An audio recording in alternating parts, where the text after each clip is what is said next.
I love that Paul says, oh, death, where's your sting? It's like he's sticking it to death. You thought you had me. You had nothing. See, when they went to the tomb and found Jesus missing, they found death empty-handed. I do think it's funny that for Christians, often the cross becomes the symbol of faith. It's kind of odd, really, because really, the cross is not the end of the story. I mean, the empty tomb should actually be the symbol of our faith. It's really hard to make a necklace out of an empty tomb, so it just doesn't qualify in the swag, where, like you could just wear a shirt with nothing on it and go, yep, empty tomb. You can't see it because there's nothing there. You see how that works? So they have to take the moment before the moment and make the cross significant. But I remember growing up, we went to Mass maybe 3 or 4 times over my whole childhood. And when we went to Mass, it was always in Latin. And so I didn't really understand what was going on, but I found it to be really beautiful in some ways. And there's always a crucifix, this really, really ornate crucifix, with a very detailed sculpture of Jesus hanging on the cross. And the artists were always able to capture the agony of that moment.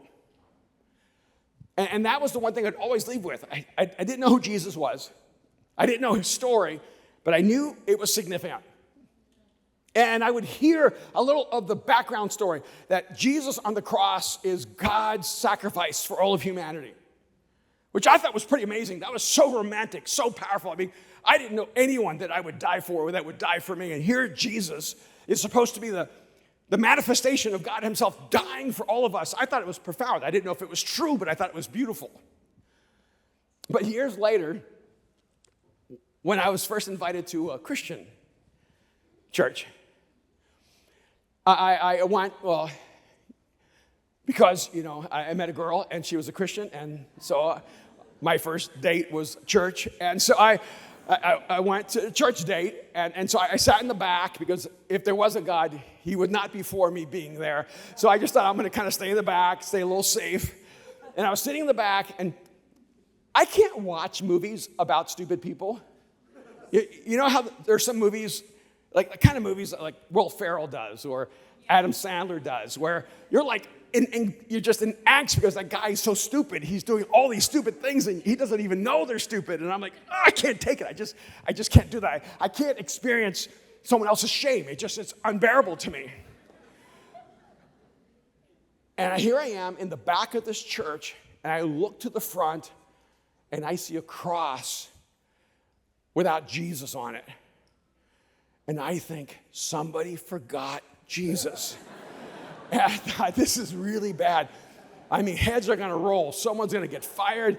And because I have this angst thing about other people's shame and embarrassment, I leaned over to the girl next to me and I said, I mean, it's not my responsibility. I'm just here as a guest, but somebody forgot Jesus. And she goes, what? I said, look, the cross, it's like empty. Somebody forgot Jesus. I don't know, the custodian, the maintenance guy, whoever cleans Jesus during the week, polishes him.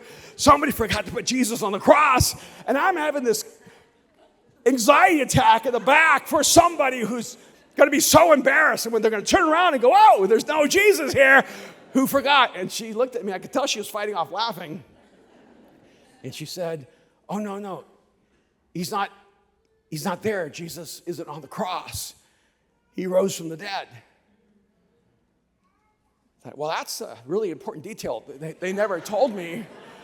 And it makes a lot of sense, but I don't understand how I've missed it up to now. See, because the whole story of Jesus isn't about his death. It's about how little power death has over you. How little power death has over God. How Jesus saw death as just a temporary holding place that could not hold down God, that could not hold down life, and that cannot hold down you.